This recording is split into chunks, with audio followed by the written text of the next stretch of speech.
What a difference a week makes. Last weekend, all negative after Kentucky lost to a UCLA team that's considered down this season. Now, after what we saw yesterday, I'd say this team can be scary. In his post-game comments, Coach Cal said, "We have some bullets in the gun," meaning that defensively, this team can be shifty. They can press, play some man or zone. Cal has faith in his guys' ability to do either.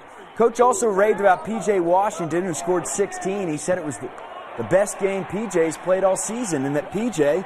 should try to emulate his game after Draymond Green. And lastly, before we look ahead towards Georgia, how does a team look so much different in just 1 week?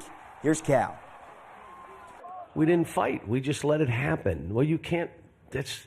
If you want to do this for a living, you better fight. Or someone else is going to fight, and you're going to be watching TV. You better fight for what you want. Shea hasn't had all the accolades.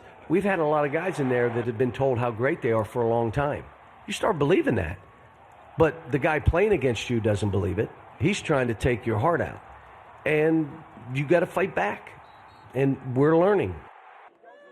The 29-point victory, the largest in the series under Cal, third largest of all time.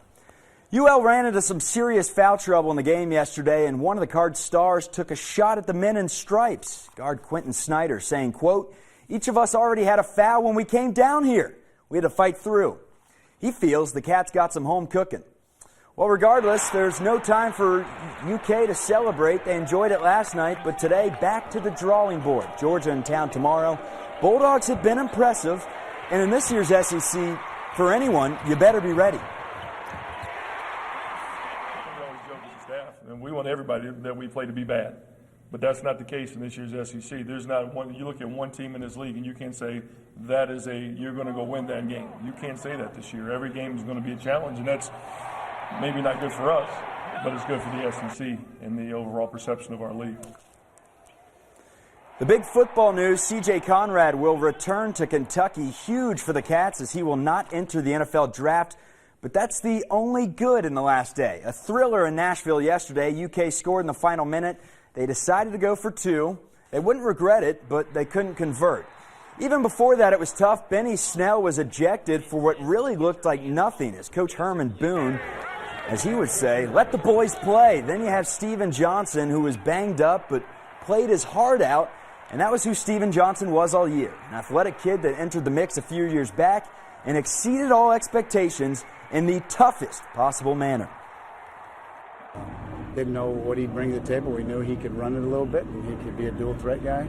And I think what Steven did that was really good. I think Darren did a great job of developing him in 2 years, and he became a better passer, and his percentage went up, and he did a lot of things for us that I don't think I would have ever thought he'd be able to do. And believe me, he's pushed it to the limit as much as any player I've been around, in particular any quarterback, and so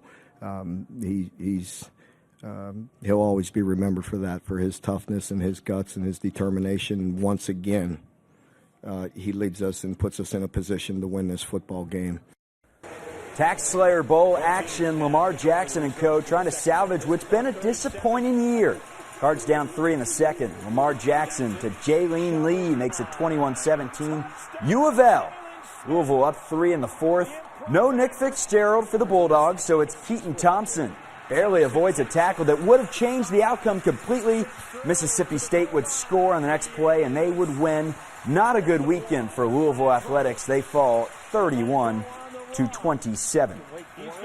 SEC Hoops has tipped off Rick Barnes and the surprising Tennessee Vols. They're taking on Arkansas. They call Grant Williams Baby Barkley, and that's why. He's a big part of their success. He had 12. 4 minutes left in the game. UT up 5. Admiral Schofield makes it 8, but no quitting the Hogs. Good-looking freshman Daniel Gafford with the slam gives Arkansas the lead. UT would tie it up to send it into OT, but too much Hogs. There's a layup, and that'll seal it. 95-93 in the opener. Arkansas wins it.